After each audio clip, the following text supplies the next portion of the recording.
On a frigid December morning in 1887, the most powerful man in Pittsburgh made a discovery that would haunt him for the rest of his days.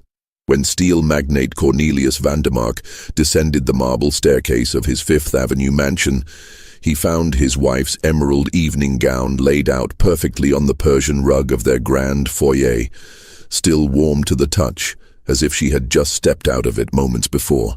But Evangeline Vandermark was nowhere to be found.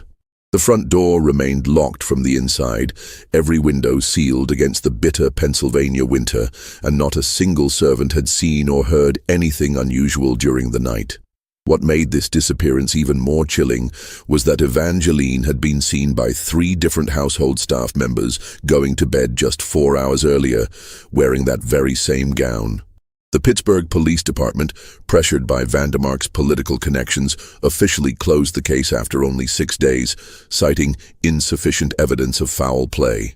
But the truth about what happened to Evangeline Vandermark that December night was far more sinister than anyone could have imagined, involving a web of industrial espionage, family secrets, and a conspiracy that reached the highest levels of Pittsburgh's gilded society. What investigators never discovered was that Evangeline's disappearance was merely the final act in a drama that had been unfolding for over 2 years.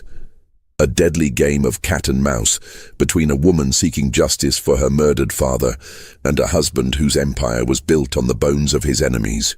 Before we continue with the story of Evangeline Vandermark and uncover the dark truth behind her disappearance, I want to ask you to subscribe to our channel and hit that notification bell so you never miss stories like this. Also, let me know in the comments which state or city you're listening from. I love connecting with our audience from all across America. Now let me take you back to the winter of 1887, when Pittsburgh's steel barons ruled like kings and murder was just another business expense. The winter of 1887 found Pittsburgh at the height of its industrial glory, a city where fortunes were made in steel and coal, and where the smokestacks of countless factories painted the sky in perpetual shades of gray.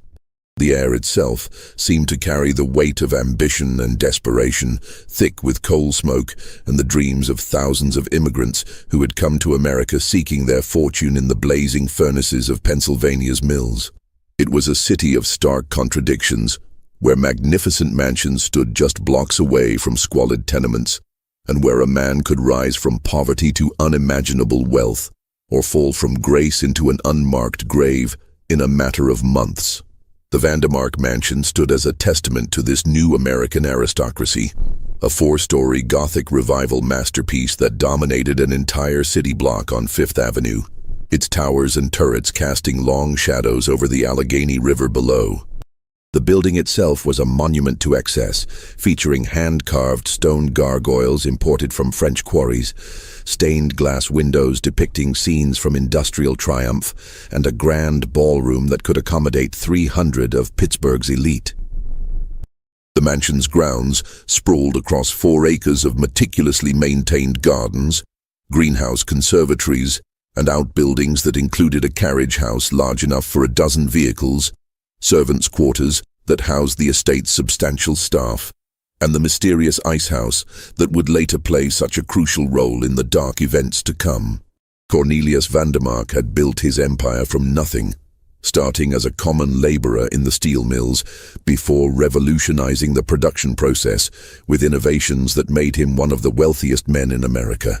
At 52, he was an imposing figure with steel-gray hair and piercing blue eyes that seemed to see through anyone who dared cross him in business. His hands, though now soft from years of prosperity, still bore the calluses and scars of his early days working the furnaces, a reminder of the brutal world he had clawed his way out of through a combination of brilliant engineering insight and utterly ruthless business practices.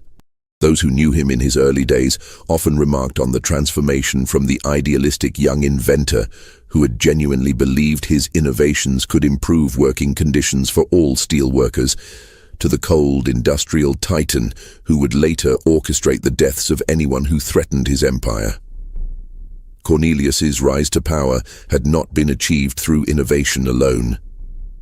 In the cutthroat world of 1880s industrial America, success often required a willingness to employ methods that would make even the most hardened robber baron pause.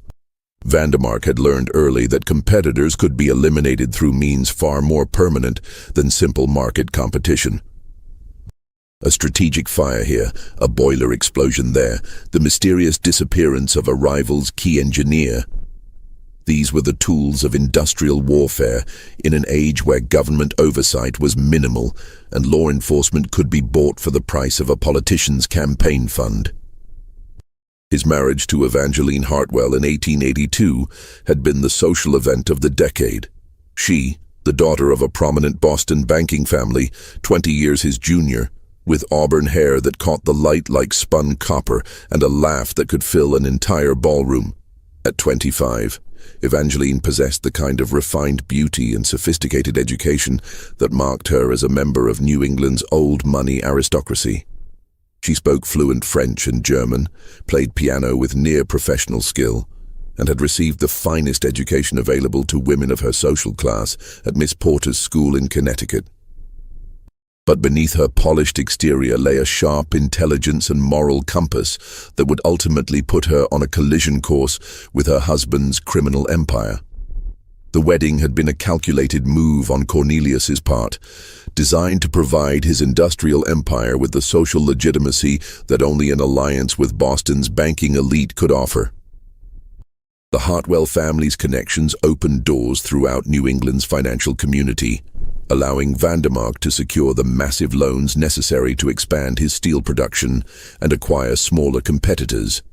For her part, Evangeline had entered the marriage believing she was allying herself with a man whose innovations could genuinely improve the lives of American workers, unaware that her new husband viewed human life as just another resource to be exploited in pursuit of profit. But by the winter of 1887, those who knew the couple intimately whispered that all was not well in the Vandermark household. Evangeline, once the sparkling centerpiece of Pittsburgh's social scene, had grown increasingly withdrawn over the past year. She spent hours alone in the mansion's extensive library, writing in a leather-bound journal that she kept locked in her personal writing desk with a small brass key that she wore on a chain around her neck. The library itself was a magnificent room, with floor-to-ceiling shelves containing over 3,000 volumes, including first editions of literary classics, scientific treatises, and an extensive collection of books on American industrial history that Evangeline had been accumulating since her arrival in Pittsburgh. The household staff, a carefully selected group of 12 individuals who had served the family for years, noticed that she had begun taking long walks at odd hours, often returning with muddy boots and a distant look in her green eyes. These walks frequently took her through Pittsburgh's working-class neighborhoods, where she would speak with the wives and children of mill workers, learning firsthand about the dangerous conditions and frequent accidents that plagued the city's industrial workforce.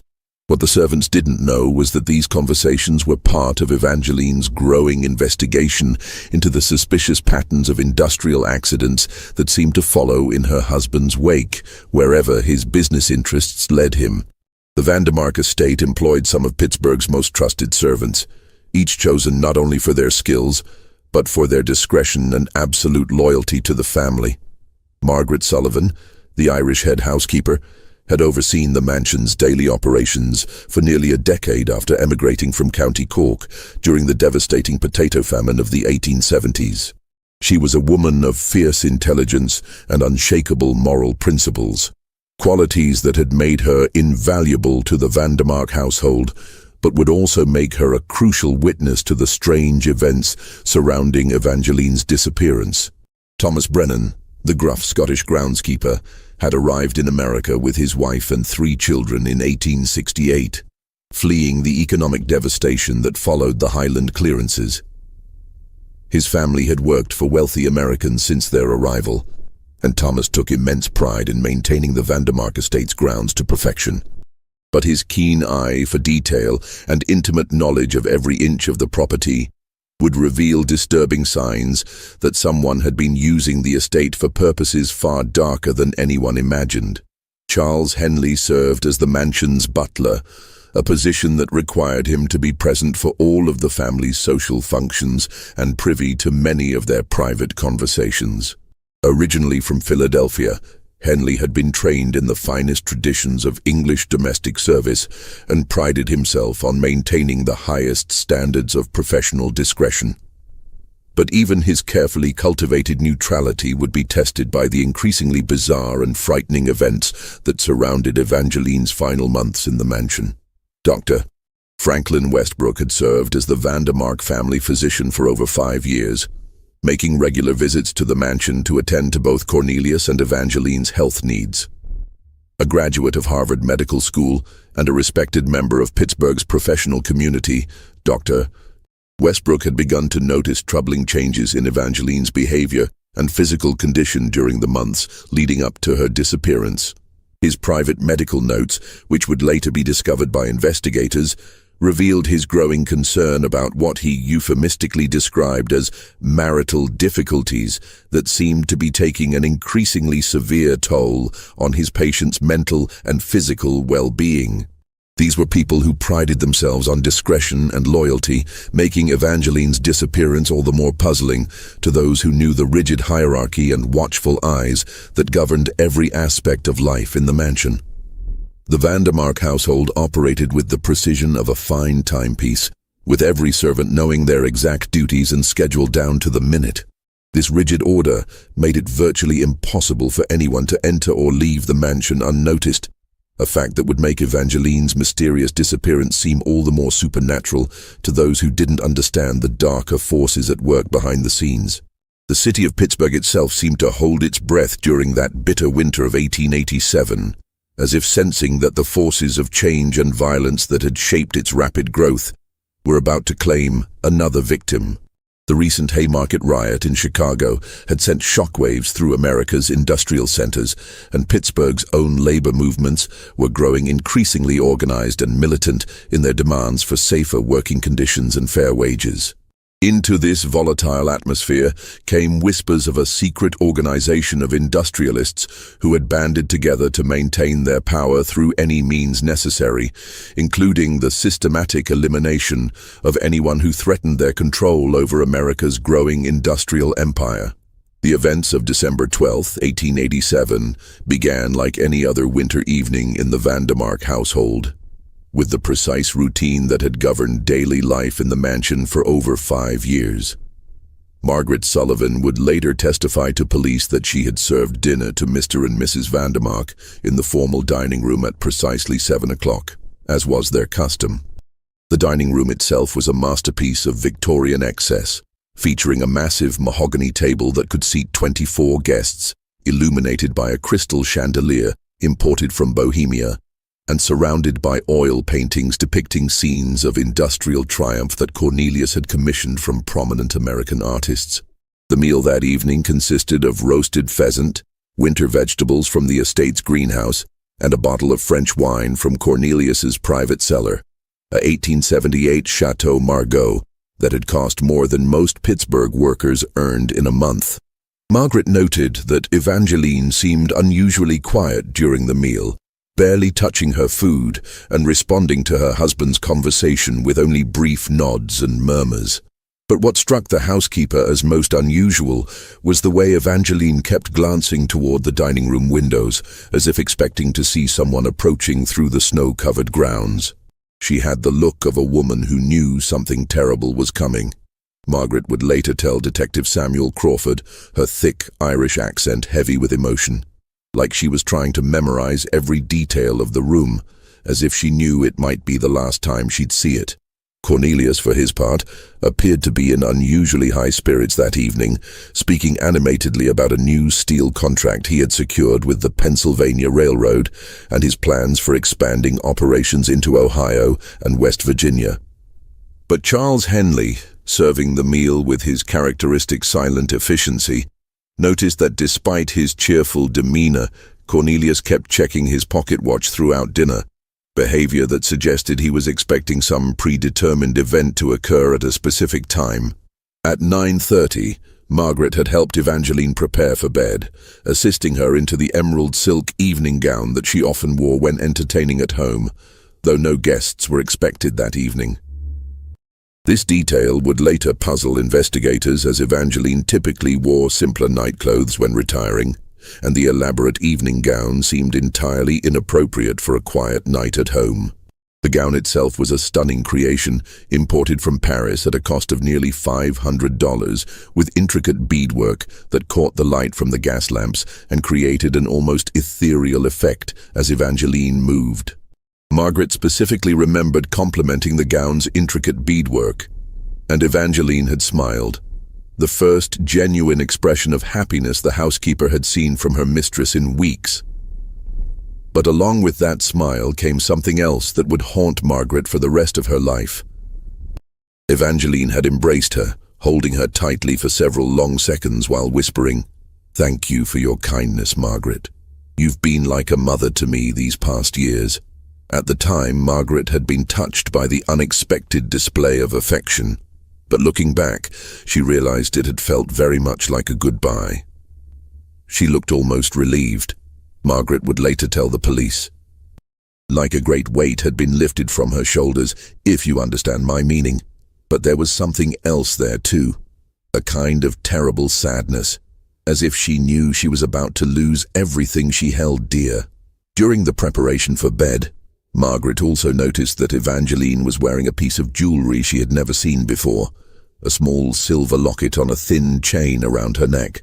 When Margaret commented on it, Evangeline had simply said it contained something precious that must be preserved, but she refused to open it or explain its significance.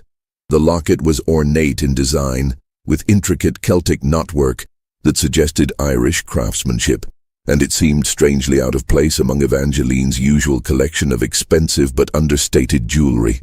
Thomas Brennan, making his final rounds of the estate's perimeter at 11 o'clock, reported seeing a light in Evangeline's private study on the second floor. Through the frost-covered window, he observed her silhouette seated at her writing desk, her pen moving steadily across paper in what appeared to be urgent, almost frantic writing. This was the last confirmed sighting of Evangeline Vandermark alive, though Thomas would later remember thinking at the time that something about her posture suggested desperation rather than the calm correspondence that usually occupied her evening hours. What Thomas couldn't see from his position on the grounds was the scene unfolding inside Evangeline's study.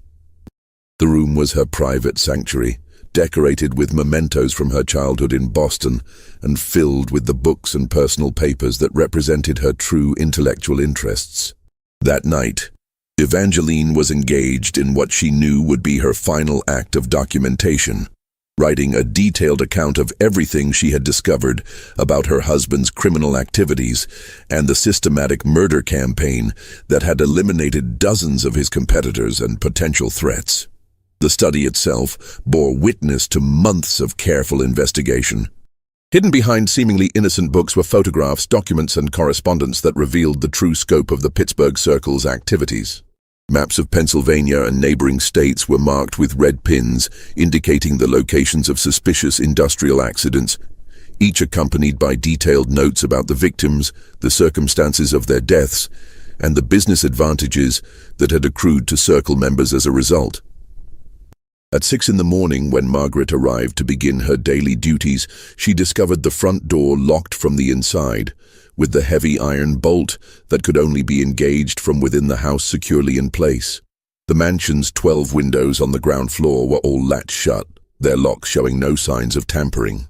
Margaret tested each one personally, as she had been trained to do during her years of service, and found them all secure with no indication that anyone had attempted to force them open from the outside. The second and third floor windows were too high to access without a ladder, and Thomas confirmed that all ladders remained in the carriage house, undisturbed and covered with a thin layer of snow that had fallen during the night. The snow itself told its own story, a perfect blanket of white that showed no footprints or other signs of disturbance around the mansion's perimeter. If someone had left the house during the night, they had done so without touching the ground. But it was the discovery in the foyer that stopped Margaret's heart and sent Charles Henley running to fetch Thomas from the grounds. There, Arranged with almost ceremonial precision on the imported Persian rug lay Evangeline's emerald gown. The fabric was still warm when Margaret touched it, as if Evangeline had only just removed it, and the scent of her signature lavender perfume hung in the cold morning air like the ghost of her presence. The gown appeared to have been removed with great care, lying flat and perfectly arranged as if it were being displayed for viewing. No buttons were torn, no seams were damaged, and the delicate beadwork remained intact. Beside the gown lay a single piece of paper, a page torn from Evangeline's private journal, with only 4 words written in her distinctive handwriting: "The truth must survive." But there were other, more disturbing details that the servants noticed in those first terrifying moments of discovery. The Persian rug beneath the gown showed slight discoloration, as if it had been recently cleaned or treated with some kind of chemical solution. The air in the foyer carried not just the scent of lavender perfume, but also a faint odor that Thomas later described as medicinal, like the stuff they use in hospitals to put people to sleep. Most puzzling of all was the condition of Evangeline's jewelry. Her wedding ring, a massive diamond surrounded by emeralds that was worth more than most people's homes, lay on the marble floor beside the gown. But the small silver locket that Margaret had noticed the night before was nowhere to be found. It was as if whoever had removed Evangeline's gown had specifically taken that one piece of jewelry while leaving behind items of far greater monetary value. When Cornelius was awakened and brought downstairs, his reaction puzzled and disturbed the servants. Rather than the panic or desperation one might expect from a husband discovering his wife missing, he stood in the foyer for several long minutes, staring at the gown with an expression that Margaret later described as more fearful than surprised, as if he'd been expecting something terrible to happen. His face had gone pale, but it was the pallor of a man confronting a long-anticipated crisis rather than the shock of an unexpected tragedy. Even more strange was Cornelius's immediate reaction to the situation. Instead of demanding that the servant search the house or calling for the police, his first action was to send Charles Henley to fetch his private secretary, a nervous man named Arthur Pemberton, who handled Cornelius's most sensitive business correspondence. His second action was to order Margaret to gather all of Evangeline's personal papers and journals from her study, ostensibly to help in the search for clues about her disappearance, but in a manner that seemed more concerned with controlling evidence than finding his missing wife. Dr. Franklin Westbrook arrived at the mansion within an hour of being summoned, but by then, Cornelius had already taken control of the situation in a way that seemed almost rehearsed. The doctor was not asked to examine the scene or offer medical opinions about possible explanations for Evangeline's disappearance. Instead, he was ushered into Cornelius's private office for a conversation that lasted nearly 30 minutes and from which he emerged looking deeply troubled and refusing to speak to anyone else about what had been discussed. The most chilling detail of all was discovered by Thomas Brennan during his careful examination of the mansion's exterior. While the snow around the house showed no signs of footprints, he found something far more disturbing near the entrance to the old ice house. There, partially hidden beneath a thin layer of fresh snow, were dark stains on the ground that looked suspiciously like blood. When Thomas attempted to investigate further, he was ordered away from the area by Cornelius himself, who claimed that the ice house was structurally unsafe and off-limits to all household staff. The official investigation into Evangeline Vandermark's disappearance lasted exactly 6 days, a remarkably brief period for a case involving one of Pittsburgh's most prominent families. Detective Samuel Crawford, a 20-year veteran of the Pittsburgh Police Department, was assigned to the case, but found his efforts hampered at every turn by what he would later describe in his private notes as interference from parties unknown.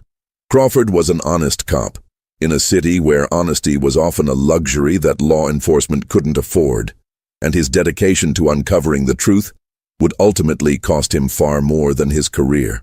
Crawford had built his reputation on meticulous investigation and an almost supernatural ability to uncover evidence that others missed. A tall, lean man with prematurely gray hair and penetrating dark eyes, he had solved some of Pittsburgh's most challenging cases through sheer persistence and an unwillingness to accept convenient explanations that didn't fit the facts. But the Vandermark case would test every skill he had developed over 2 decades of police work, presenting him with a mystery that seemed to defy logical explanation, while simultaneously revealing a conspiracy so vast and well-protected that even acknowledging its existence put his life in danger. Crawford's initial interviews with the household staff revealed several disturbing details that never made it into the official police report.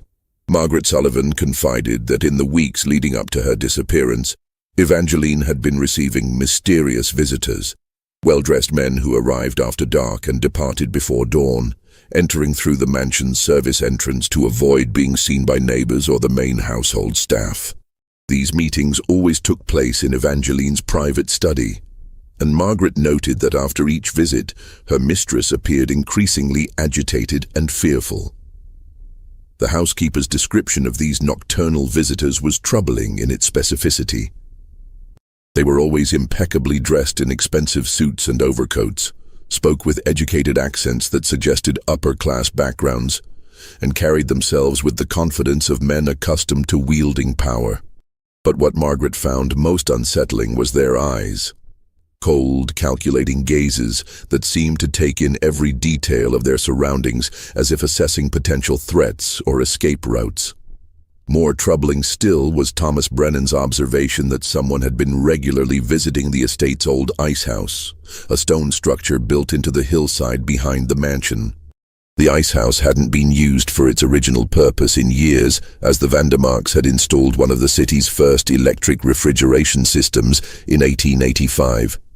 The structure itself was an impressive feat of engineering, built into the natural slope of the hill, with walls 3 feet thick and a complex system of drainage channels designed to keep the interior dry and cool year-round. Brennan had noticed fresh footprints in the snow leading to and from the ice house on multiple occasions throughout November and early December, always the prints of a woman's small boots that matched those found in Evangeline's closet. But more disturbing than the footprints themselves was their pattern. They suggested that someone had been making regular visits to the ice house, always at night and always alone. On several occasions, Thomas had seen a faint light glowing from within the structure, as if someone were using a lantern or candle to illuminate the interior. When Crawford attempted to question Thomas about these observations in detail, the groundskeeper revealed something even more unsettling. On at least 3 occasions, he had seen not just Evangeline's footprints leading to the ice house, but also the tracks of a much larger person, someone wearing heavy boots of the type typically worn by workmen or laborers. These larger footprints always appeared on the same nights as Evangeline's visits, but they followed a different path, approaching the ice house from the direction of the public road rather than from the mansion itself. Detective Crawford's attempts to search the ice house were blocked by Cornelius Vandermark himself, who claimed that the structure was unsafe and that a full structural inspection would be required before anyone could enter. This explanation struck Crawford as suspicious, given that the ice house had been built with the same attention to quality and durability that characterized all of the Vandermark estate's structures. When Crawford pressed for permission to conduct even a limited examination of the building's exterior, he was informed by Vandermark's lawyers that any investigation of the ice house would require a specific warrant that clearly articulated probable cause for believing evidence of a crime might be found within. The legal obstacles placed in Crawford's path were unlike anything he had encountered in his 2 decades of police work. Typically, families of missing persons were eager to cooperate with any investigation that might lead to their loved one's recovery. But the Vandermark case was different. From the very beginning, it seemed as if powerful forces were working to limit the scope of the investigation and prevent certain areas of inquiry from being pursued. When Crawford returned 3 days later with the necessary permits and warrants, he found that the ice house had been sealed with fresh mortar and Vandermark's lawyers argued that the detective's warrant was no longer valid due to substantial modifications to the structure. The speed with which this sealing had been accomplished was remarkable, requiring the work of skilled masons and a substantial quantity of building materials that must have been procured and transported to the estate within a matter of hours. Perhaps most significantly, Crawford discovered that Evangeline's private journal, the leather-bound book that servants had seen her writing in obsessively, was missing from her locked writing desk. The desk itself showed no signs of forced entry, and the only key was reportedly in Evangeline's possession when she disappeared. When questioned about the journal, Cornelius claimed to have no knowledge of such a book, despite Margaret Sullivan's sworn testimony that she had seen him reading from it on the morning of Evangeline's disappearance. The missing journal was particularly significant because several servants had described it as containing far more than typical personal reflections or social correspondence. Margaret Sullivan reported that Evangeline had been working on what appeared to be a systematic documentation of some kind, filling page after page with detailed notes, sketches, and what looked like business correspondence. The journal had been thick enough to contain several hundred pages, and Evangeline had been writing in it daily for at least 6 months before her disappearance. Crawford's investigation took on a new dimension when he began to explore Evangeline's background and family history. The Hartwell banking family, once prominent figures in New England society, had apparently suffered a series of financial disasters in recent years that had reduced them from wealth and influence to near poverty in less than 5 years. What made this decline particularly suspicious was its speed and the specific nature of the financial instruments that had caused their ruin. Evangeline's father, Harrison Hartwell, had died under mysterious circumstances in Boston in 1886. Officially ruled a suicide by hanging, though no note was ever found, and family friends insisted that he had shown no signs of depression or financial despair. The Boston Police Department's file on Harrison Hartwell's death was remarkably thin, containing little more than a brief report describing the discovery of his body in his banking office and a cursory statement from the coroner attributing his death to suicide while of unsound mind. But Crawford's investigation revealed details about Harrison Hartwell's death that had never been included in the official Boston police report. A source within the Boston banking community informed Crawford that Harrison had been working on exposing a complex fraud scheme involving the manipulation of steel industry investments in the weeks before his death. This scheme allegedly involved a consortium of Pittsburgh industrialists who were using inside information about planned industrial accidents to manipulate steel prices and acquire competitors' assets at drastically reduced values. Even more disturbing was the fate of Evangeline's younger brother, Edmund Hartwell. Family friends claimed he had traveled to California to seek his fortune in late 1886, shortly after his father's death, though no one could provide specific details about his departure or his current whereabouts. Edmund had been a promising young attorney who had recently graduated from Harvard Law School and had been working with his father on investigating the financial irregularities that may have contributed to the family's ruin.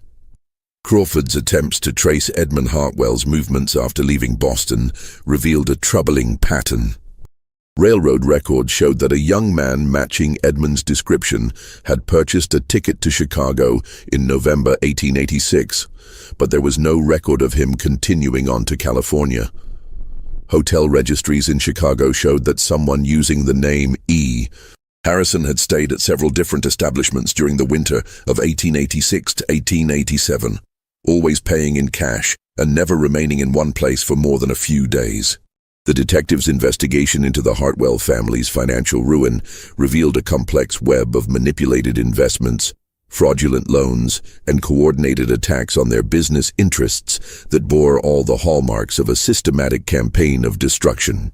The timing of these financial attacks coincided almost perfectly with Cornelius Vandermark's courtship of Evangeline, suggesting that her marriage might have been as much about eliminating a potential threat as it was about gaining social legitimacy for Vandermark's industrial empire. But perhaps the most chilling discovery Crawford made during his investigation into the Hartwell family was a pattern of similar financial attacks, targeting other prominent families throughout New England and the mid-Atlantic states. In each case, the targeted families had either owned steel-related businesses, possessed information about steel industry practices, or had been involved in investigating labor conditions or industrial safety issues. And in each case, the family's destruction had been followed by the acquisition of their assets by companies that could be traced back to a small group of Pittsburgh industrialists. Crawford's private notes from this period reveal his growing realization that Evangeline Vandermark's disappearance was not an isolated incident, but rather the latest in a series of eliminations designed to protect a conspiracy that had been operating for at least a decade. His investigation had uncovered evidence of what appeared to be a secret organization of industrial leaders who had systematically murdered their way to dominance of America's steel industry, leaving behind a trail of convenient accidents, suicides, and disappearances that had never been connected by law enforcement agencies operating in different jurisdictions. The scope of this conspiracy was staggering in its ambition and ruthlessness. Crawford's research suggested that the Pittsburgh Circle, as he had begun calling the organization in his notes, had been responsible for the deaths of at least 37 people over the past 10 years, including business rivals, investigative journalists, labor organizers, and family members who had possessed dangerous knowledge about the group's activities. The methods employed ranged from staged industrial accidents and building fires to apparent suicides and mysterious disappearances that left no trace of the victims. 3 months after Evangeline's disappearance, Pittsburgh's industrial landscape was shaken by a series of unprecedented events that seemed, at first glance, unrelated to the Vandermark mystery.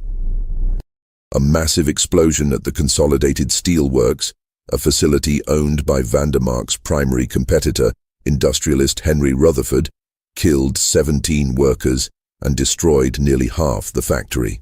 The explosion occurred at 3:17 a.m. on a bitter March morning when only a skeleton crew of maintenance workers should have been present. But investigators later discovered that several key engineers and foremen had been working late that night on what Rutherford described as critical production modifications. The official investigation blamed a faulty boiler, but whispers throughout Pittsburgh's working-class neighborhoods suggested sabotage. The pattern of destruction was unlike anything seen in previous industrial accidents, with the explosion appearing to have originated from multiple points simultaneously rather than from a single mechanical failure. More troubling still was the discovery that several of the factory's safety systems had been deliberately disabled in the hours before the explosion, though this information was quickly suppressed by both company officials and local authorities. What made this tragedy particularly relevant to Evangeline's case was a discovery made by one of the surviving workers, an Irish immigrant named Patrick O'Connell. O'Connell had been working as a night watchman at the Consolidated Steel Works for over 3 years, and his duties included regular patrols of the entire facility to check for signs of fire, intruders, or mechanical problems. On the night of the explosion, he had noticed several unusual details that he later reported to Detective Crawford in secret. While helping to clear debris from the explosion site, O'Connell found a partially burned leather satchel hidden beneath a collapsed section of the factory's office building. The satchel contained documents that appeared to detail the structural weaknesses of several Pittsburgh steel mills, including precise engineering drawings and what looked like schedules for planned accidents. Most shocking of all, the handwriting on several of these documents was distinctly feminine, written in the same elegant script that Margaret Sullivan recognized from Evangeline's correspondence. The documents in the satchel represented months or even years of careful study and preparation. They included detailed floor plans of multiple industrial facilities throughout Pittsburgh and the surrounding region, annotated with notes about security procedures, shift schedules, and optimal timing for various types of sabotage.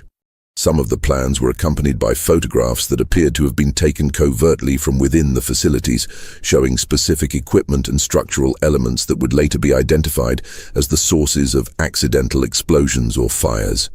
O'Connell, perhaps naively, brought these documents to Detective Crawford, who by this time had been quietly continuing his investigation into Evangeline's disappearance despite official orders to close the case. The detective's examination of the papers revealed something that made his blood run cold. The documents contained detailed information about the Consolidated Steel Works vulnerabilities, information that could only have been obtained by someone with intimate knowledge of industrial espionage, or someone married to one of the industry's most powerful figures. But the documents revealed something even more disturbing than evidence of sabotage. Several of the papers contained correspondence between someone identified only as EV and another person referred to as EH. The tone of these letters was conspiratorial and urgent, discussing plans to expose the circle and bring justice for father. The handwriting of the EV correspondent matched samples of Evangeline's writing that Crawford had obtained from the Vandermark household, while the EH letters were written in a masculine hand that suggested they came from someone with legal or academic training. More disturbing still was Crawford's discovery that the explosion at Consolidated Steelworks was not an isolated incident. Over the past 18 months, 7 different steel mills, coal mines, and manufacturing facilities throughout Pennsylvania had suffered mysterious accidents, fires, or explosions. In each case, the damaged facility was either owned by one of Cornelius Vandermark's competitors or had been targeted for acquisition by Vandermark's rapidly expanding business empire. The pattern of these incidents was so consistent that Crawford began to suspect they were part of a coordinated campaign of industrial terrorism designed to eliminate competition and terrorize potential rivals into submission. The timing of the incidents was particularly revealing, as they always occurred during periods when the targeted companies were experiencing financial difficulties or were involved in labor disputes that made them vulnerable to acquisition by larger competitors. Crawford's investigation into these patterns led him to a shocking revelation about the true scope of the Pittsburgh Circle's activities. The organization was not simply eliminating individual competitors, but was systematically restructuring Pennsylvania's entire industrial economy to ensure their complete dominance of steel production, coal mining, and related industries. They had created what amounted to a shadow government of industrial leaders who controlled not just their own enterprises, but also key politicians, judges, police officials, and newspaper editors throughout the region. The detective's research revealed that the Pittsburgh Circle had been operating for at least 15 years, beginning as an informal alliance between 3 major steel producers who had recognized the advantages of coordinating their efforts to eliminate smaller competitors. Over time, the organization had grown to include coal mine owners, railroad executives, banking officials, and even prominent lawyers and politicians who provided legal protection and political cover for the group's increasingly violent activities. What made the Pittsburgh Circle particularly dangerous was their sophisticated understanding of how to manipulate both public opinion and law enforcement. They owned several newspapers throughout Pennsylvania and Ohio, allowing them to control how industrial accidents were reported and investigated. They had cultivated relationships with key figures in local and state government, ensuring that investigations into their activities would be limited in scope and quickly closed without meaningful findings. Most importantly, they had developed a network of operatives, former soldiers, private detectives, and hired killers who could carry out their orders while leaving no traceable connections to the Circle's leadership. Crawford's investigation into Evangeline's family history revealed that her father, Harrison Hartwell, had stumbled upon evidence of the Pittsburgh Circle's activities while investigating irregularities in steel industry investments for his Boston banking clients. Harrison had been preparing to expose the conspiracy when he was murdered in his office, with his death staged to look like suicide. The same fate had apparently been planned for Edmund Hartwell, but the young attorney had managed to escape Boston before the Circle's operatives could eliminate him. The detective's private notes from this period reveal his growing understanding that Evangeline had somehow learned about her family's true fate and had been conducting her own investigation into the Pittsburgh Circle from within her marriage to one of its founding members. The mysterious late-night visitors to the Vandermark mansion were likely co-conspirators in this investigation, possibly including her brother Edmund, who may have been working with a small group of reformist journalists and honest law enforcement officials to gather evidence against the conspiracy.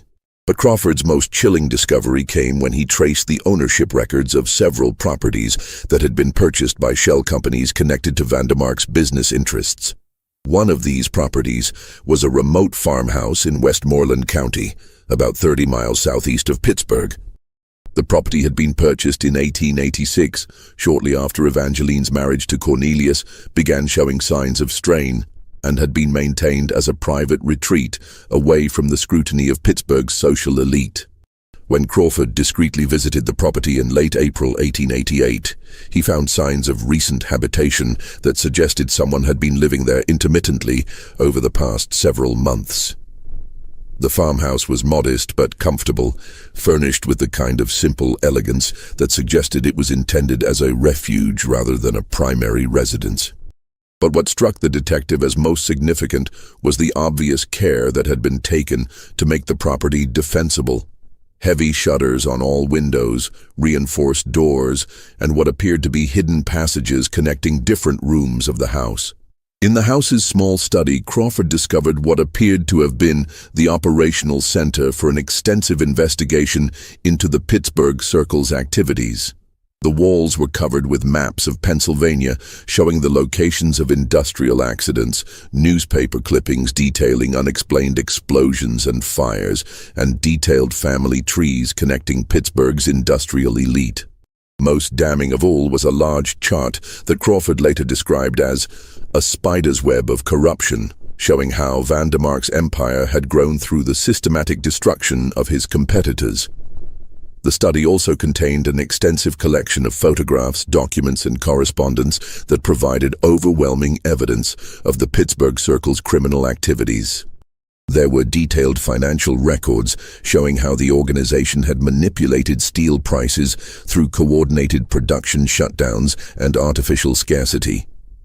There were copies of correspondence between Circle members discussing specific targets for elimination and the methods to be employed. Most disturbing of all were photographs of several Circle meetings, apparently taken covertly, that showed Cornelius Vandermark and other prominent industrialists planning what could only be described as acts of terrorism against their competitors. But the farmhouse held an even more disturbing secret. In the cellar, hidden behind a false wall that Crawford discovered purely by accident when he noticed inconsistencies in the room's dimensions, was a small chamber containing dozens of additional photographs and documents. These materials provided evidence that the Pittsburgh Circle's activities extended far beyond industrial sabotage into political assassination, judicial corruption, and the systematic elimination of journalists and labor leaders who threatened their interests. Among these photographs was one that made Crawford's hands shake as he held it. The image showed the interior of the Consolidated Steelworks boiler room, with specific structural points marked in red ink and notes written in Evangeline's handwriting describing optimal placement for maximum impact. The date on the photograph was November 15, 1887, less than a month before Evangeline's disappearance and nearly 4 months before the explosion that killed 17 workers. The implications of this photograph were staggering. It suggested that Evangeline had not only discovered the Pittsburgh Circle's plans for the Consolidated Steelworks attack, but had actually participated in its planning and execution. But Crawford's careful examination of the other documents in the hidden chamber revealed a more complex and tragic truth. Evangeline had indeed been involved in planning the explosion, but not as a willing participant in the Pittsburgh Circle's campaign of terror. Additional correspondence found in the chamber revealed that Evangeline had been coerced into providing intelligence about competitor facilities under threat of harm to her missing brother Edmund. The Circle had been using Edmund's life as leverage to force Evangeline's cooperation in their sabotage operations, while simultaneously using her marriage to Cornelius to provide cover for their activities. But Evangeline had been secretly documenting everything. building a comprehensive case against the organization while appearing to cooperate with their demands. Crawford's investigation took an even darker turn when he discovered correspondence between Evangeline and a man identified only as E.H., initials that matched those of her supposedly missing brother, Edmund Hartwell. These letters, hidden in a hollowed-out book in the farmhouse library, revealed that Edmund was very much alive, but living under an assumed identity, while helping his sister gather evidence against the Pittsburgh Circle. The letters detailed a complex plan to expose the conspiracy while ensuring the safety of both siblings and other potential witnesses. But the final letter in the collection, dated December 10, 1887, just 2 days before Evangeline's disappearance, contained a message that chilled Crawford to the bone. E. Our father's death was not suicide. C knows we have discovered the truth about the circle. They plan to eliminate both of us within days. I have hidden copies of all evidence in multiple locations.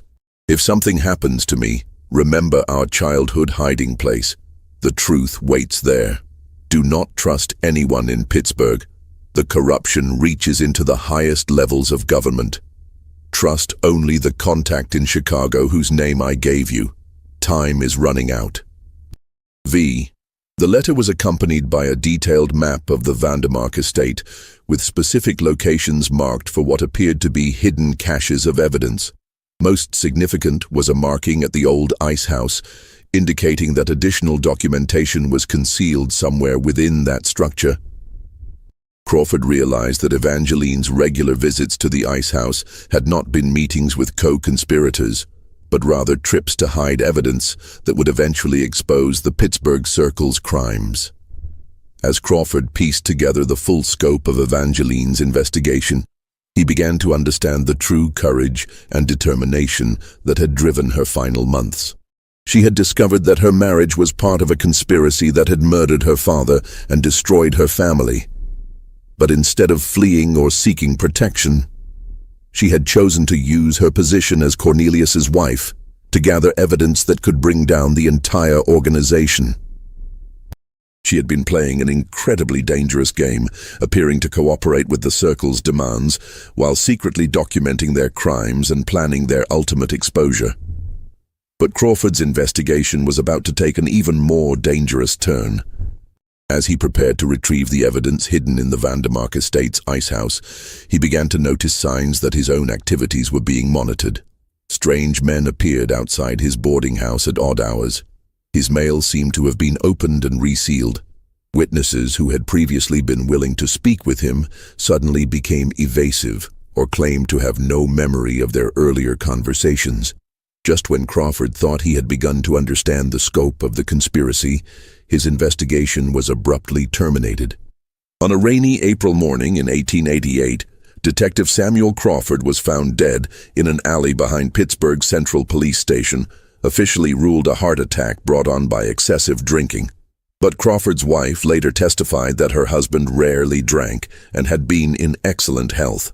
More suspicious still was the fact that all of Crawford's case files related to the Vandermark investigation disappeared from the police station on the same night he died.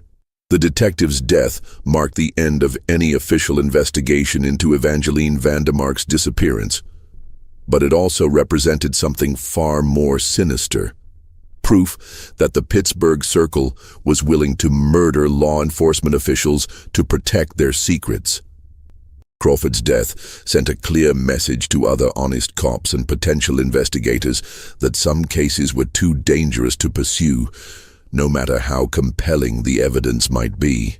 In the months following Detective Crawford's death, Pittsburgh's industrial elite seemed to close ranks even more tightly, creating an atmosphere of fear and suspicion that permeated every level of society. Workers in the steel mills whispered about mysterious accidents that claimed the lives of anyone who spoke too openly about safety violations or labor organizing. Journalists found that editors were suddenly unwilling to publish stories that might reflect poorly on the city's major industrial leaders. Even politicians who had previously supported labor reforms began to change their positions, often citing vague concerns about economic stability and the need to maintain Pittsburgh's competitive advantage in national markets. But beneath this surface calm, forces were stirring that would eventually bring the Pittsburgh Circle's crimes into the light. The detectives' investigation, though officially terminated, had created ripples that extended far beyond Pittsburgh's borders.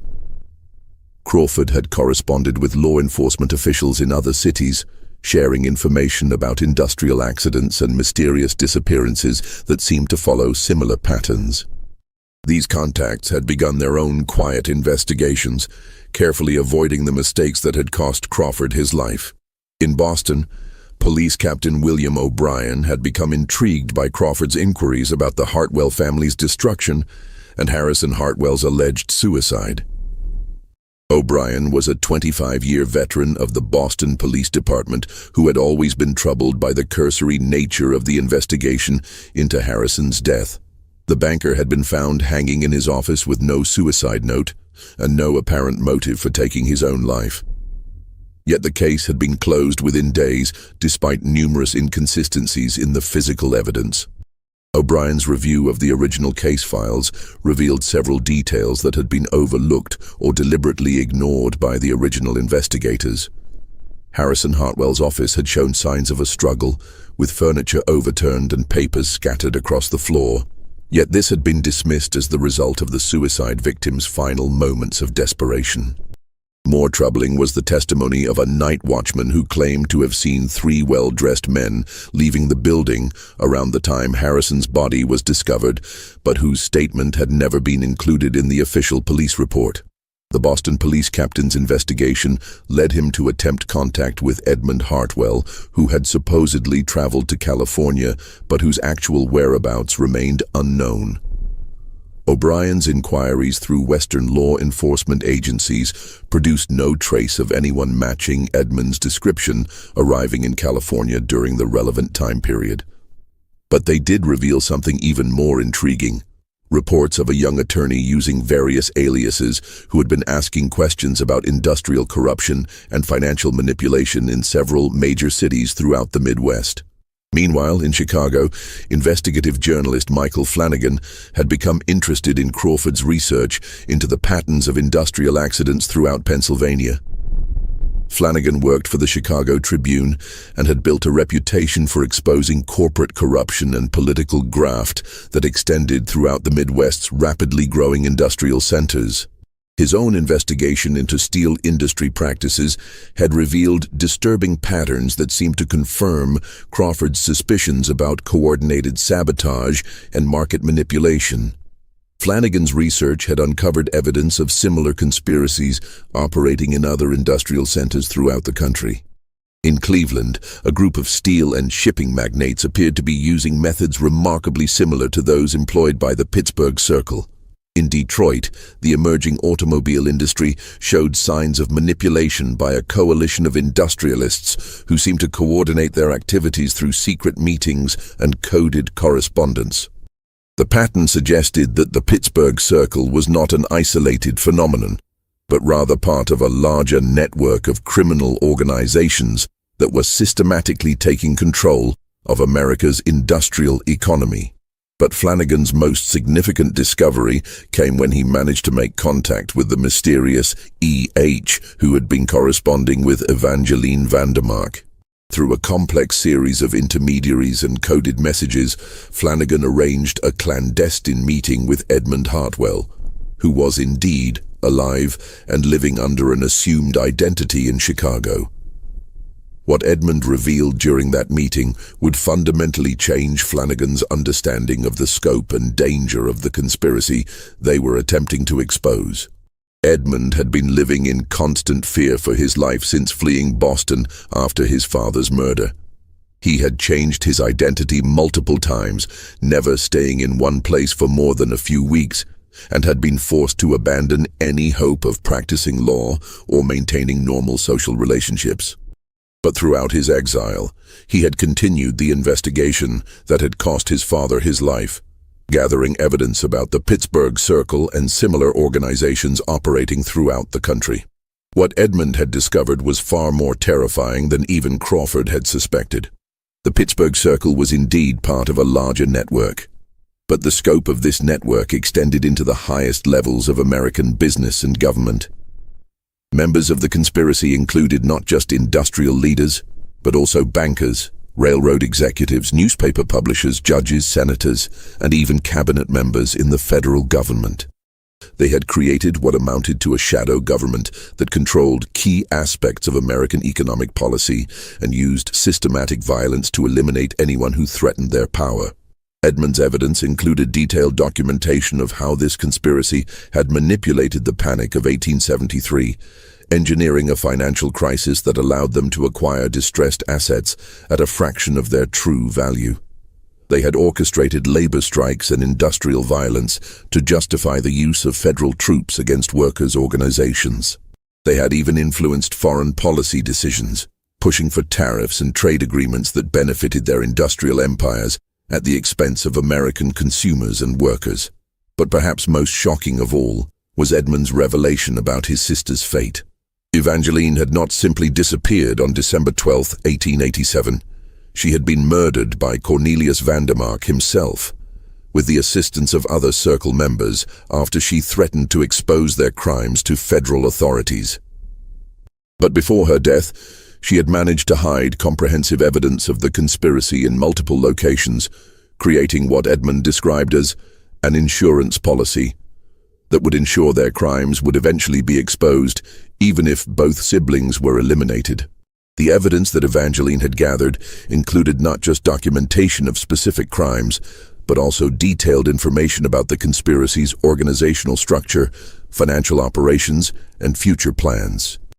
She had photographed secret meetings, copied confidential correspondence, and even recorded conversations using one of the new phonograph devices that were becoming available to wealthy consumers. Most importantly, she had identified other victims of the conspiracy who might be willing to testify if they could be assured of protection from retaliation. Edmund's meeting with Flanagan took place in an abandoned warehouse on Chicago's South Side, chosen specifically because it offered multiple escape routes and could be observed for signs of surveillance. The young attorney had become expert at such precautions during his months of exile, but even his careful preparations could not entirely eliminate the risks involved in exposing such a powerful and ruthless organization. During their conversation, Edmund revealed that he and Evangeline had developed an elaborate plan to bring down the Pittsburgh Circle by simultaneously releasing evidence to law enforcement agencies, newspapers, and political leaders in multiple cities. They had recognized that the conspiracy's power was based largely on their ability to control information and eliminate threats before they could gain public attention. By coordinating a simultaneous release of evidence in dozens of locations, they hoped to prevent the conspiracy from suppressing the revelations or eliminating all the witnesses. But their plan had been discovered before it could be implemented. Cornelius had somehow learned about Evangeline's activities and had confronted her on the night of December 12th. What followed was not the civilized discussion that Evangeline had hoped for, but rather a brutal confrontation that ended with her murder and the systematic destruction of most of the evidence she had gathered. Edmund's voice shook with emotion as he described his sister's final message to him, delivered through a coded telegram that reached him just hours before her death. She had warned him that their plan had been compromised and that he should immediately implement the emergency procedures they had developed for just such a contingency. But by the time he received the message, it was already too late to save his sister, and he had been forced to choose between attempting a rescue that would likely result in both their deaths and preserving the evidence that might eventually bring their killers to justice. The journalist's meeting with Edmund was interrupted by the sound of footsteps in the warehouse corridor, followed by the unmistakable click of revolvers being cocked. Both men realized simultaneously that their carefully planned security measures had been insufficient to prevent discovery by the conspiracy's agents.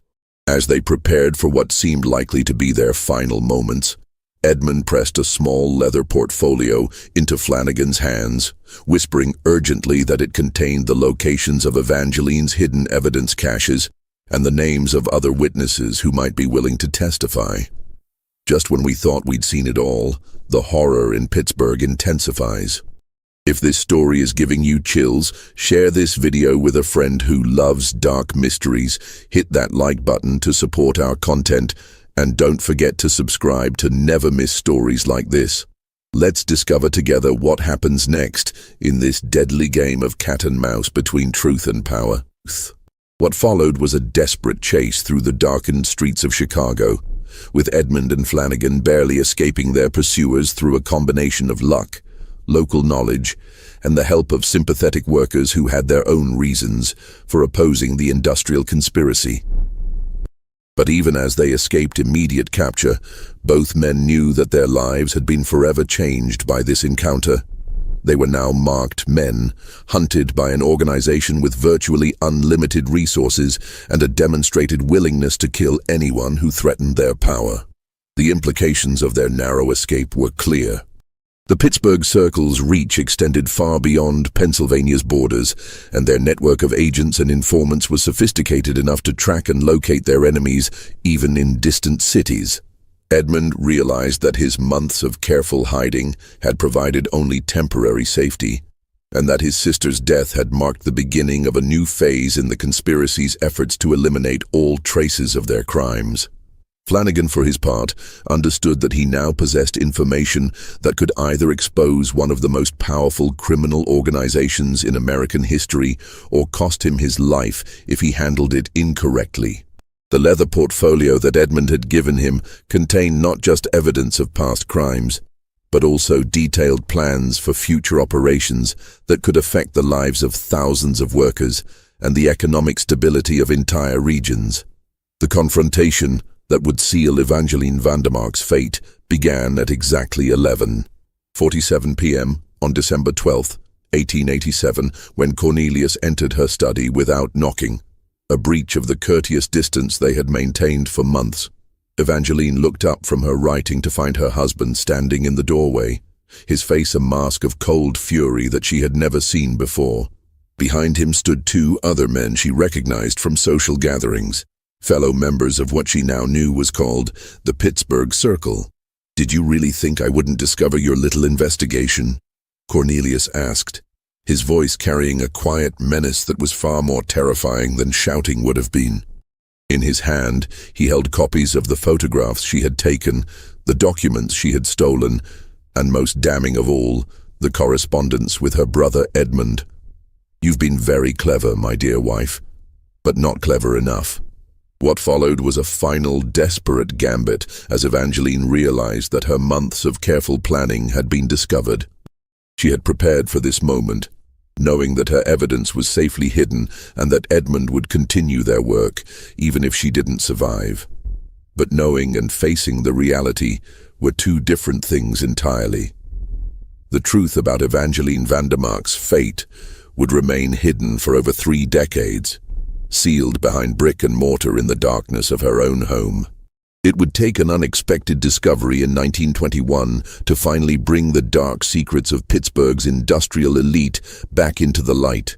A revelation that came not through the efforts of law enforcement or investigative journalism, but through the simple act of renovation that would transform one of Pittsburgh's most infamous buildings.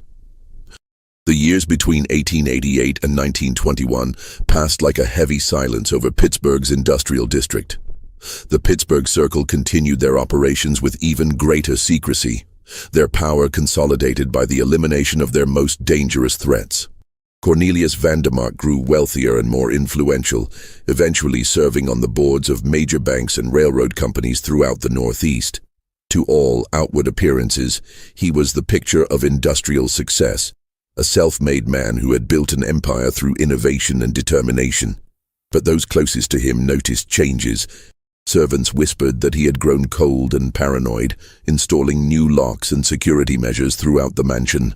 He never remarried, claiming that the loss of his beloved Evangeline had broken his heart. The irony of this public grief, performed for a woman he had murdered, was perhaps the cruelest aspect of his deception. During renovation of the old Vandermark mansion in 1921, which had been sold following Cornelius's death in 1903 and had served various purposes, including a private club for steel executives, construction workers discovered a sealed chamber behind the library's oak paneling. The discovery was made purely by accident when workers noticed that the library's dimensions didn't match the external measurements of the building. Inside this hidden room, they found what appeared to be Evangeline's complete archive of evidence against her husband and his associates. The chamber was approximately 8 feet by 12 feet, with shelves lining every wall and a small desk positioned near a concealed ventilation system that had kept the air breathable and the documents preserved despite decades of abandonment.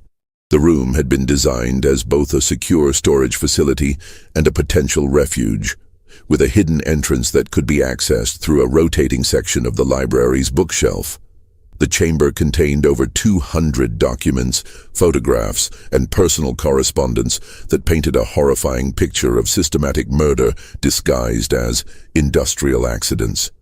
Evangeline had spent months meticulously documenting how Cornelius and the Pittsburgh Circle had orchestrated the deaths of dozens of competitors, labor organizers, and anyone else who threatened their monopolistic control over Pennsylvania's industrial wealth. The documentation was so comprehensive and detailed that it would have been sufficient to secure criminal convictions against dozens of prominent figures if it had been discovered during their lifetimes. Among the most damning evidence were detailed financial records showing how Circle members had profited from advanced knowledge of planned accidents at competitor facilities. The documents revealed a sophisticated system of insider trading that allowed Circle members to short-sell stocks in companies just before those companies suffered mysterious explosions or fires. The profits from these trades were then used to fund the organization's operational expenses, including payments to corrupt officials and the salaries of the operatives who carried out their violent schemes. The archive also contained photographic evidence of Circle meetings, apparently taken by Evangeline using a concealed camera during social gatherings at the Vandermark mansion. These images showed prominent Pittsburgh industrialists, political leaders, and law enforcement officials planning specific acts of sabotage and discussing the elimination of individuals who posed threats to their organization. The clarity and detail of these photographs made it impossible to dismiss them as forgeries or misinterpretations. But the most shocking discovery was Evangeline's final journal entry, written on December 12, 1887, the night of her disappearance. The journal was bound in red leather and filled with Evangeline's careful handwriting, documenting her growing understanding of her husband's crimes and her determination to bring him to justice regardless of the personal cost. The final entry was written in an obviously shaking hand, suggesting that Evangeline was composing it under extreme stress or fear. In it, she described how she had confronted Cornelius with her evidence earlier that evening, demanding that he cease his murderous activities and make amends to the families of his victims. She had believed, perhaps naively, that her husband retained enough humanity to be horrified by the revelation of what his ambition had cost in human lives. Instead, Cornelius's response had been swift and brutal, revealing a coldness that she had never suspected despite their years of marriage. "He told me that I had served my purpose," Evangeline wrote in her shaking handwriting, "that my family's destruction had been merely the first step in demonstrating the consequences of opposing him.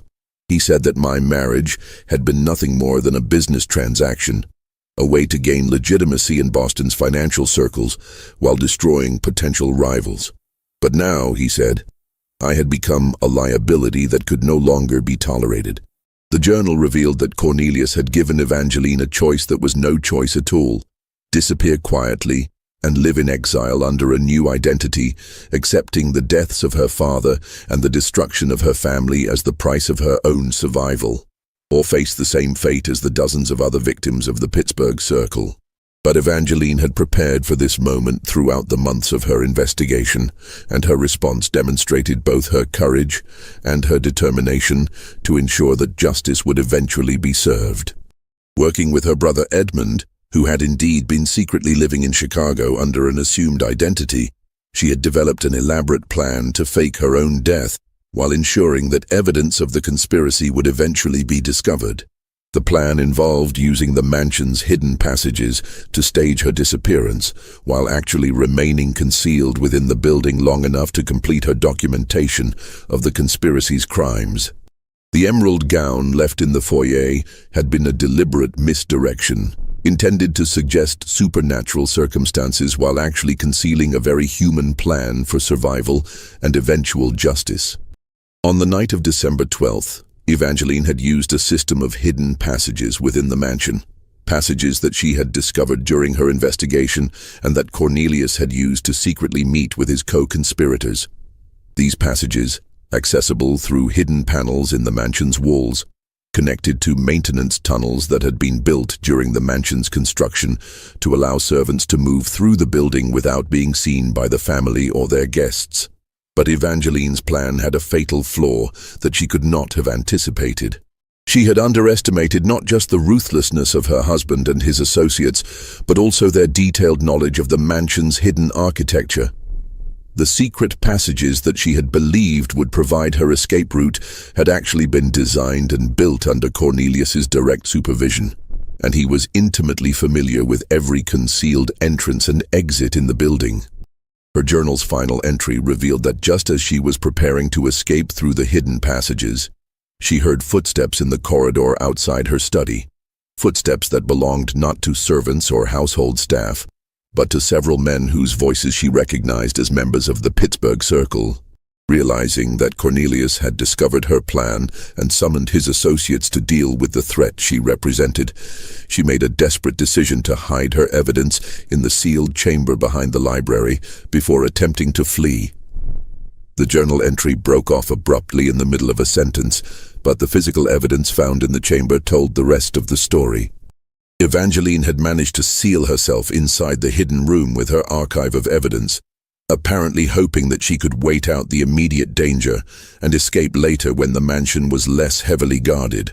But her hiding place had become her tomb when Cornelius and his associates discovered her location and decided to eliminate both her and her evidence permanently. The workers who discovered Evangeline's hidden chamber in 1921 found more than just documents and photographs.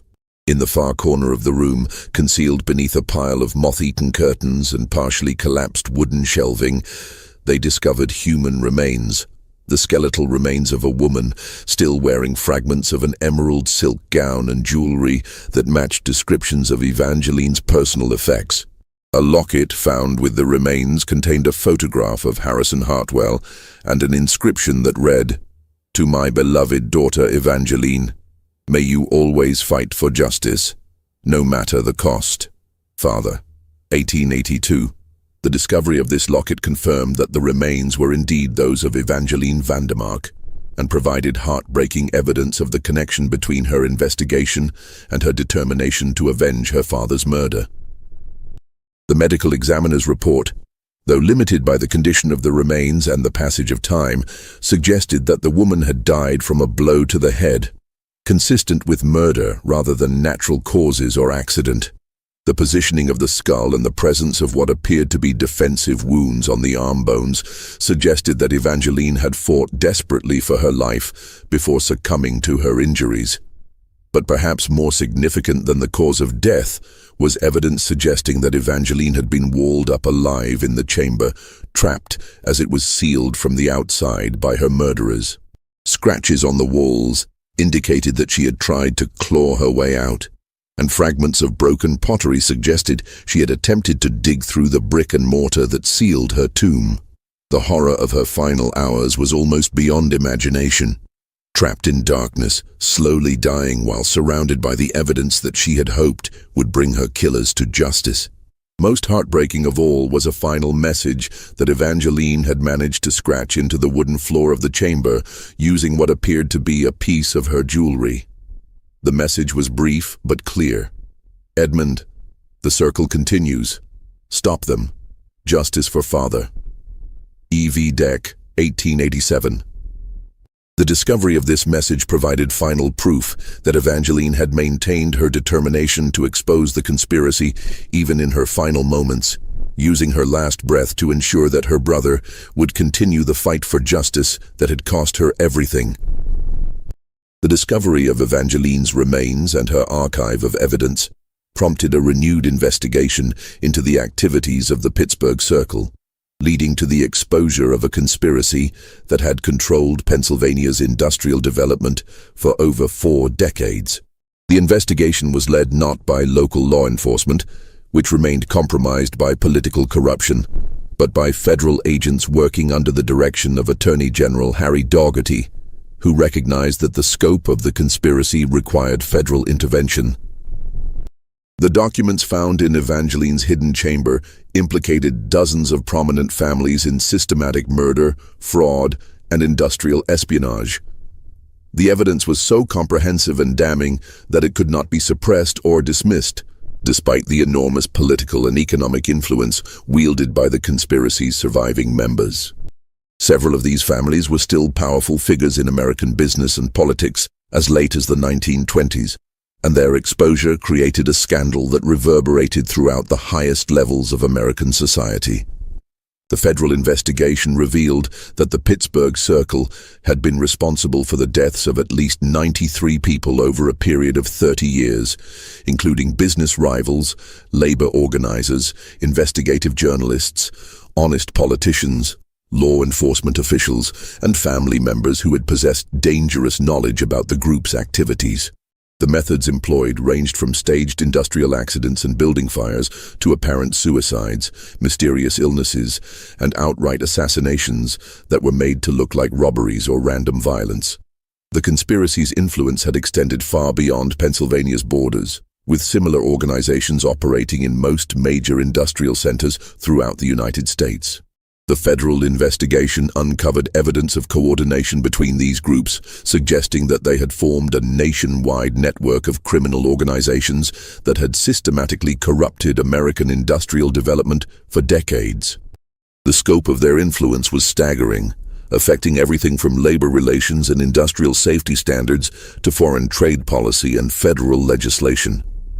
Edmund Hartwell, now living under the name Edward Harrison in Los Angeles, was contacted by federal investigators and confirmed many of the details found in his sister's archive. He revealed that he and Evangeline had been working with a small group of reformist journalists and honest law enforcement officials to expose the Pittsburgh Circle's activities, but that one by one, their allies had met with mysterious accidents or simply disappeared, leaving the siblings to continue their dangerous investigation alone. Evangeline knew she was walking into a trap that night, Edmund told investigators in 1921, his voice still heavy with emotion after 3 decades of exile and fear. But she believed that her evidence would eventually be found and that justice would be served, even if it took decades. She was willing to sacrifice herself to ensure that the truth would survive and that our father's death would not be in vain. Edmund's testimony provided crucial corroboration for the evidence found in the hidden chamber, and his detailed knowledge of the conspiracy's operations allowed federal investigators to identify other victims and uncover additional evidence that had been hidden in locations throughout Pennsylvania and neighboring states. His survival had been made possible only by his decision to abandon his legal career and assume a completely new identity, living in constant fear while slowly building a new life far from the reach of his sister's killers. The federal investigation also revealed the fate of Detective Samuel Crawford, whose death in 1888 had effectively ended the original investigation into Evangeline's disappearance. Crawford had indeed been murdered by Circle operatives, poisoned with a substance that mimicked the effects of heart failure while leaving no obvious traces of foul play. His case files had been destroyed not just to eliminate evidence of the conspiracy, but also to prevent other honest cops from continuing his investigation. The investigation into Crawford's death led to the discovery of his personal notes, which had been hidden by his widow in defiance of threats from unknown parties who had demanded their destruction. These notes provided additional confirmation of the conspiracy's scope and methods, and revealed that Crawford had been much closer to exposing the truth than anyone had realized at the time of his death. But perhaps the most significant outcome of the federal investigation was the exposure of corruption that extended into the highest levels of government. Several prominent senators, congressmen, and federal judges were implicated in the conspiracy, either as active participants or as recipients of bribes that had purchased their silence and cooperation. The resulting scandal led to the largest corruption investigation in American history up to that time, and resulted in the resignation or removal of dozens of public officials. The Vandermark mansion was demolished in 1923, officially due to structural problems, but more likely to eliminate any remaining evidence of the crimes committed within its walls. The site was eventually converted into a small park with a modest memorial honoring the victims of industrial violence during Pittsburgh's early industrial period. The memorial made no specific mention of Evangeline Vandermark or the Pittsburgh Circle, reflecting the continued influence of powerful families who preferred that certain aspects of their history remain forgotten.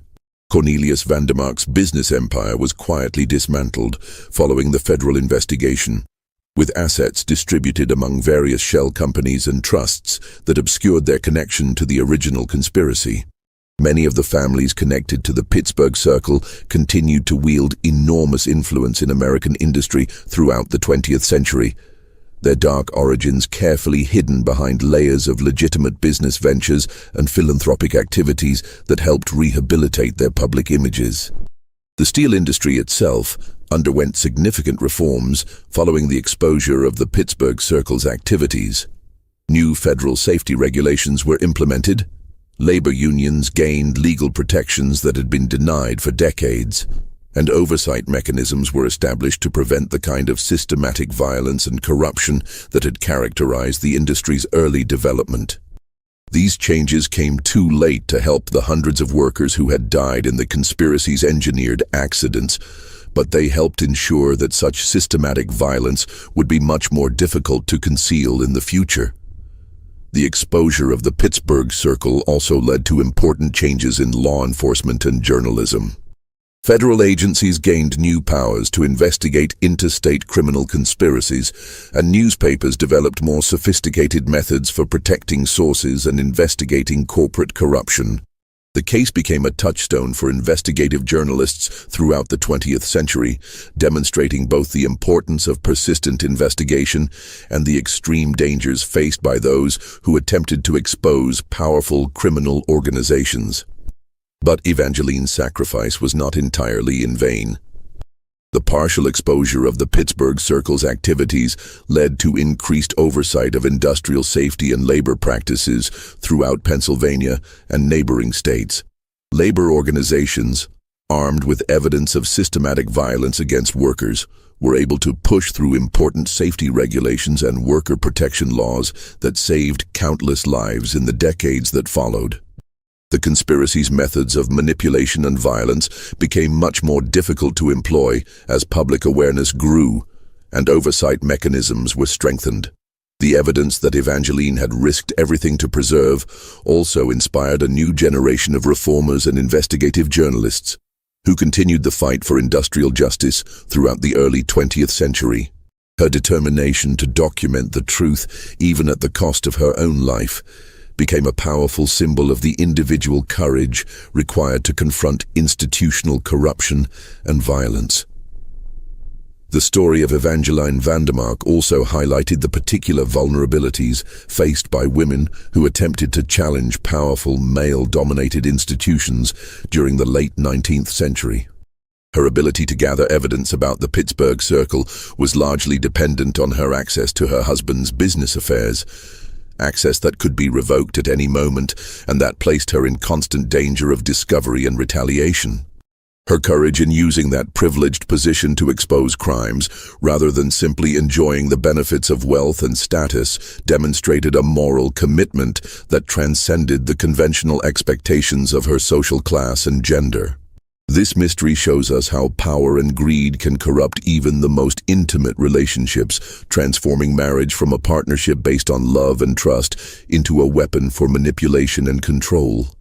Evangeline Vandermark disappeared into the darkness of that December night in 1887, but her determination to reveal the truth ultimately outlived her murderers and brought a measure of justice to their victims, even if that justice came 3 decades too late.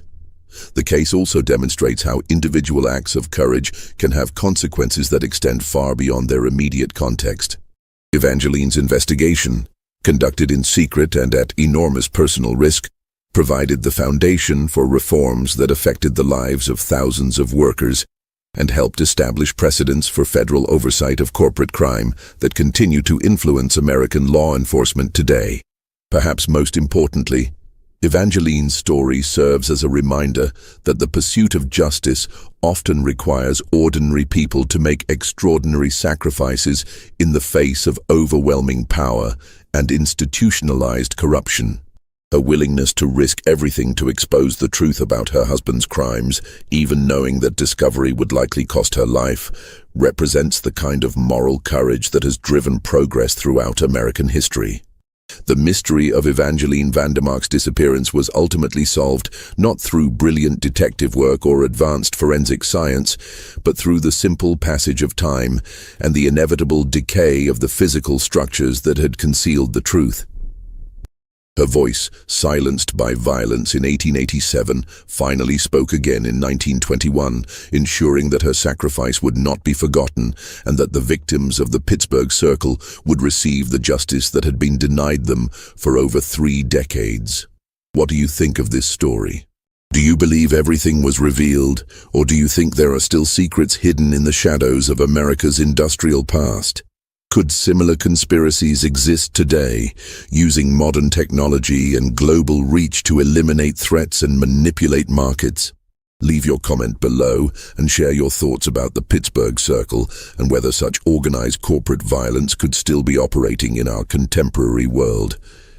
If you enjoyed this tale and want more horror stories like this, subscribe, hit the notification bell, and share with someone who loves mysteries that blur the line between historical fact and terrifying possibility.